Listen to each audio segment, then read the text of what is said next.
লজ্জা হয় না আপনার? শরম হয় না? আপনি নাকি বাপ, বাপ বেটি কি লজ্জা বেঁচে খেয়েছেন? বিবাহের বাড়িতে মহিলাদের যেতে দিবেন না, জরুরি। আজকে জুমার খুতবাই ছিল ইসলাম ও জাহেলিয়াত, তাতে এক পর্যায়ে বলা হয়েছে নারীদের অবস্থা হিন্দু ধর্মে, খ্রিস্টান ধর্মে, ইহুদি ধর্মে, বৌদ্ধদের নীতিতে, রোমকদের নিকটে, এরপরে ইসলাম ধর্মে নারীদের অবস্থা, সব মিলে সংক্ষিপ্ত কথা, নারী জন্ম হয় হচ্ছে কলঙ্ক, কুলক্ষণ, অমঙ্গল। নারীর কোনো আত্মা নেই। নারীর জন্ম হয়েছে সেবার জন্য। স্বামী স্ত্রীকে বিক্রি করতে পারে। স্ত্রী হচ্ছে বাড়ির সম্পদ, জিনিসের মতো। নারী তার স্বামী থেকে অন্য কোথাও যেতে পারবে না, নির্যাতন চালালেও। খ্রিস্টান ধর্মে স্ত্রী যদি স্বামীর সাথে থাকতে না চায়, তাহলে প্রকাশ্যে অন্যের সাথে জেনা করতে হবে। এরপরেও নারীর বিচ্ছিন্ন হতে পারলো, কিন্তু অন্য জায়গাতে বিবাহ বসতে পাবে না।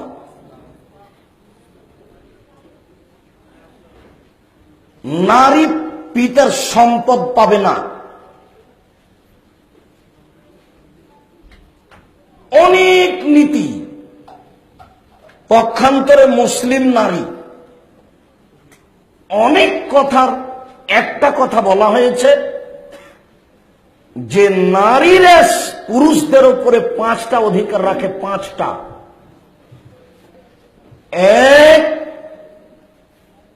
যেমানের খাচ্ছে সেমানের খাওয়াবে। 2, যেমানের পড়ছে সেমানের পড়াবে। 3, মুখে মারতে পাবে না। 4, কটু কথা স্ত্রীকে বলতে পাবে না। 5, ওলা তাহাদুর ইল্লা ফিল বাইত, বাড়ি ছাড়া কোথাও তাকে যেতে দিবে না, থাকতে দিবে না। আপনি মারা গেছেন নাকি? আপনার স্ত্রী রোজ বাজারে আসে কেন পটল কিনতে? আপনি মরেছেন? মোহর দেন আপনি আর লোকে মারে ধাক্কা, আপনাকে খারাপ লাগে না একটু? ছি ছি ছি ছি ছি ছি ছি ছি ছি। সারাদিন স্ত্রী ধাক্কা খেয়ে বেড়ায়। আপনি পুরুষ না অন্য কিছু? আপনি মানুষরা নিজেকে পশু মনে করেন। বুঝেও বুঝে না ওরা, অন্তর আছে বুঝে না। দেখেও দেখে না ওরা, চক্ষু আছে দেখে না। শোনেও শোনে না ওরা, কান আছে শোনে না। উলায়েকা কালানাম, তারা পশু প্রাণীর মতো, তারা গরু ছাগলের মতো, তারা কুকুর সিরিয়ালের মতো। নিজেকে কি গরু ছাগল মনে করেন নাকি? তা আপনার স্ত্রী বাজারে আসলো কেন? কেন বাজারে আসলো? ও হাট বাজার করা প্রয়োজন মনে করলো কেন? আপনি কি করেন? কাপুরুষ। লজ্জা হয় না? শরম হয় না? হায়া হয় না? ইতস্তবোধ হয় না? আপনার মতো কাপুরুষের কারণে আজকে সমাজ নষ্ট হয়েছে।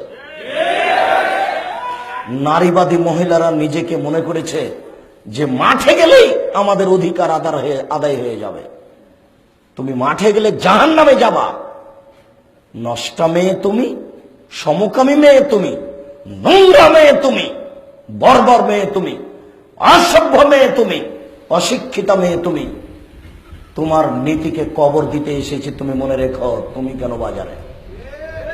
তুমি বাজারে আসবে কেন? তোমার লজ্জাবোধ হয় না? তোমার শরমবোধ হয় না? তোমার স্বামী কি মারা গেছে? তোমার বড় ছেলে কি মরেছে? তোমার কাজের লোক কি মরেছে? তুমি বাজারে এসেছো কেন? তুমি কেন এখানে? শুনুন, আল্লাহর নবী বিদায় হজে এক লম্বা বক্তব্য দিয়েছিলেন। বক্তব্যের এক পর্যায়ে বলেছিলেন, পৃথিবীর মানুষ ফাত্তাকুল্লাহ মিন ফিন নিসায়ে মহিলাদের ব্যাপারে তোমরা সাবধান থাকো। পৃথিবীর মানুষ, মহিলাদের ব্যাপারে তোমরা সাবধান থাকো। শোনো, ইন্নাকুম আখাযতুমুহুন্না ফি আমানিল্লাহ, মহিলাদেরকে নিয়ে এসেছো আল্লাহর নিরাপত্তায়। ও কেন বাহিরে, ও কেন মাঠে, ও কেন অফিসে, ও কেন আদালতে? ওকে নিয়ে এসেছ আল্লাহর নিরাপত্তায়। ওকে পূর্ণ নিরাপত্তা দিতে হবে। 2, ওয়াস্তাহলালতুম ফুরুজাহুন্না বিকালিমাতিল্লাহ, আল্লাহর আদেশেই তো তুমি তার লজ্জা স্থানকে বৈধ করেছ। আল্লাহর আদেশেই তো তুমি তার লজ্জা স্থানকে বৈধ করেছ। অতএব তাকে পূর্ণ নিরাপত্তা দাও।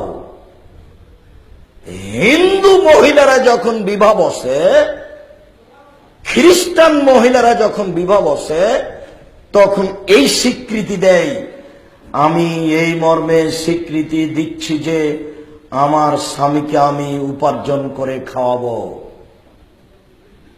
তো তুমি একজন মুসলিম মহিলা, তুমি কি করে বুঝলে যে আমাকে উপার্জন করতে হবে? তাই তুমি বলছো আমাকে ইস্টাবলিশড হতে হবে। ওকে নাকি উপার্জন করতে হবে, ওকে নাকি পায়ে দাঁড়াতে হবে। ছি ছি ছি ছি ছি ছি, তুমি কি হিন্দু মেয়ে নাকি? ওটা হিন্দুদের নীতি।